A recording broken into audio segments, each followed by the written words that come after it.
Next topic is Ishwar Chandra Vidyasagar.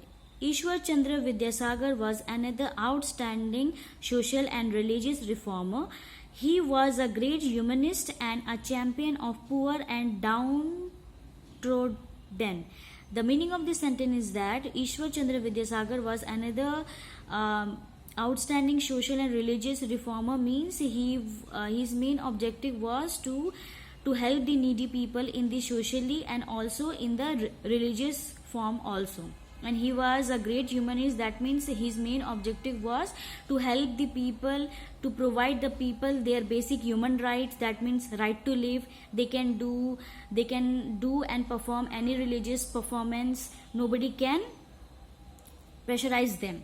He would fearlessly and tirelessly to he worked fearlessly and tirelessly to free society from the shackles of blind faith and orthodoxy. So he even worked fearlessly and tirelessly in order to free our Indian society from different types of blind faith and different types of blind beliefs, which, or you can say, the superstitious belief. Okay.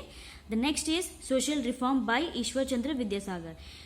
Vidyasagar denounced caste discrimination, and as the principal of the Sanskrit college, he admitted non-Brahmana students. So Vidyasagar, he revolted against the caste discrimination. That means different types of religion, they will not sit together, they will not perform any religious work or rituals.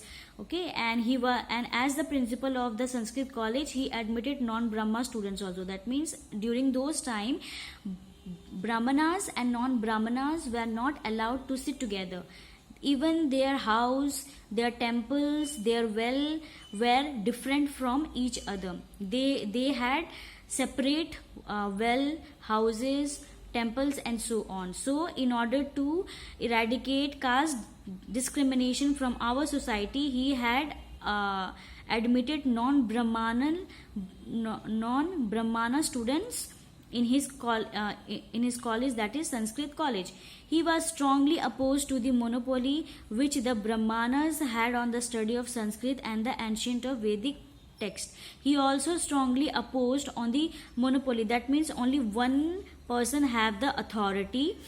According to this sentence, the meaning is that Ishwar Chandra Vidyasagar strongly opposed the monopoly which is that only Brahmanas were allowed to study the study of Sanskrit and ancient Vedic texts, and non-Brahmanas were not allowed.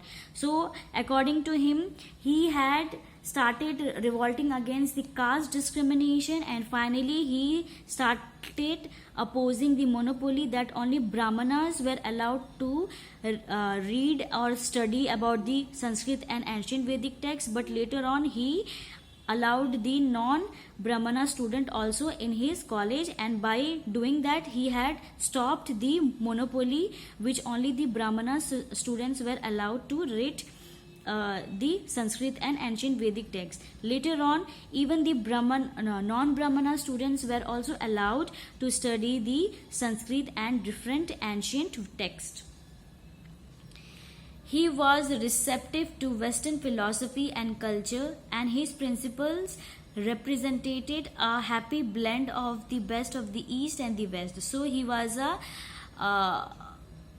that means he also supported Western philosophy just like Raja Ram Mohan Roy, and according to his principle or his rules, he represented happily to blend the best of East, that means our Indian culture, and the West, that means the modern culture, in his principles. He introduced the study of Western philosophy in the Sanskrit college. So even in the Sanskrit college, he had introduced the study of Western philosophy in Sanskrit college.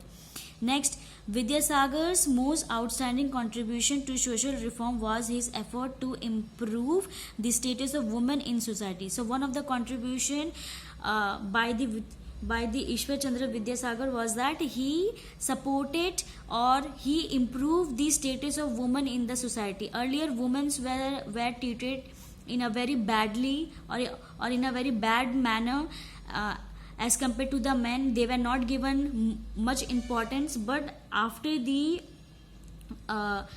revolting done by Rajaram Mohan Roy and Ishwar Chandra Vidyasagar, their status in the society was improved. So these are the contribution in the social reforms, and about the other features we will study in the next video.